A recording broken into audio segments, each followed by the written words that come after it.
First of all, congratulations on your recent marriage and your child. That must be wonderful for you. Thank you. And on this movie as well, away we go. I think you sort of ran away with it. I love Ellen. Thank you. Now, did Thank you you. did you base this on anyone? I feel like I've met Ellen.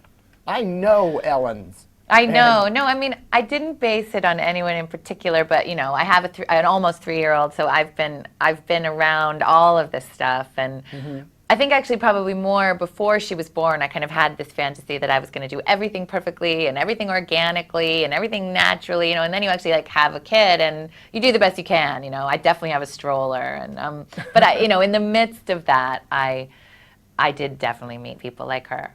But I have a lot of compassion. I mean, I'm into some of it. She's way far over on the spectrum, but I get it. I get some of it.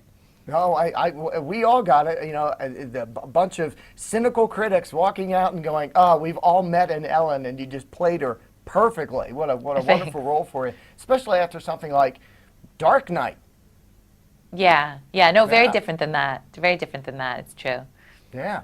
So, what drew you to something like Away We Go after Dark Knight? Well, Sam Mendes is a friend of mine. He's worked with both my husband and my brother. And, I know him pretty well. And he just called me and said, will you come do this little part in my movie? And I read it and I thought it was really funny and great. I'm also a fan of Dave Eggers and Vendela.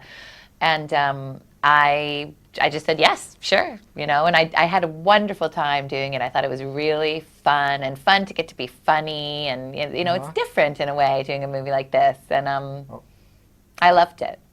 Oh, well, we loved it too. I'm curious. It's not even a really big part in the movie, but again, No, it's a tiny part. very memorable.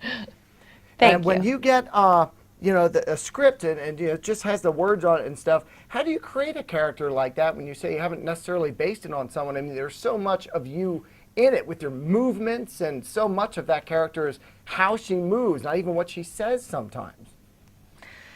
When I read a script, I can usually tell if I'm going to be able to make someone real out of it or not, And even though this one was very small, I just kind of thought, oh, okay, I just have some take on it. I have some kind of idea of how to get into this and do it.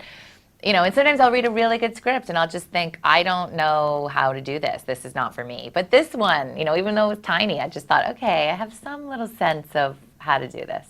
What was it like working with Maya Rudolph and John Krasinski? They were great. I mean, I was fans of theirs before I met them and before we did the movie together. They were really funny all the time. They were kind of doing bits and jokes all the way through filming, but they're also just lovely, down-to-earth, cool people. And it was really a good time. And Sam, too, so it was just all of us on set. And Josh Hamilton, who plays my husband, is also great. And so we just kind of had a good time for the few days that we all worked together. Is it difficult to work with a director who's also a friend, because he has to direct you and obviously tell you if I want this from you or I want that from you? How does that professional relationship work with a friend? It wasn't difficult. In fact, I think probably one of the most important things about working with a director is finding a way to trust them and feeling like they're seeing you and they're seeing all the kind of complicated little subtle things that you're doing. And so if they're a friend and they know you already, you have both of those elements. Usually you have someone who you trust and you have someone who sees you. So I think it only makes it easier. Yeah, so that trust was already there for you, so that's great. Yeah. Now, we get a lot of email from people when we do interviews saying, oh, can you ask them this question or that kind of question? I don't know. This might be, I hope it's not too personal. I had to Google you, of course, did some checking on you, and I found that you not only quit smoking, is that true? Yes, it is.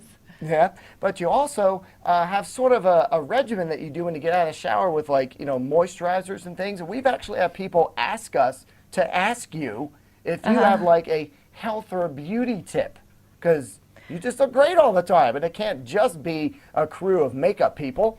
Well, today it's a crew of makeup people, but I don't usually wear makeup. Yeah, it's true. I'm a big moisturizer. I like oils and things like that, and I always wash my face before I go to sleep at night. And mostly, I'm kind of into taking care of yourself and looking good that way, as opposed to putting on tons of makeup. Although I'm also kind of getting interested in makeup for the first time lately, a little. Like I'll put on a little makeup, a little mascara here or there. In my 20s, I just didn't wear any. So I don't know. Yeah, just getting enough sleep, drinking water, and I like oils and moisturizers and things like that. I've actually heard that you're not even supposed to dry off when you get out of the shower. Like use the water with the moisturizer and. I must have told you that because I tell everybody that. Yeah. You just put the oil on as soon as you get out of the shower. Really? And then you just sort of dry off a little bit afterward. And that seals in the water from the shower. So there you go. If that helps you right from at Maggie's all. mouth. That's what you do. That's what I do. Okay. Well, Maggie, thank you very much for your time. We appreciate it. Again, Maggie Gyllenhaal plays Ellen. You've got to see this movie. Away we go. Maggie, thank you very much for your time. Sure. Bye.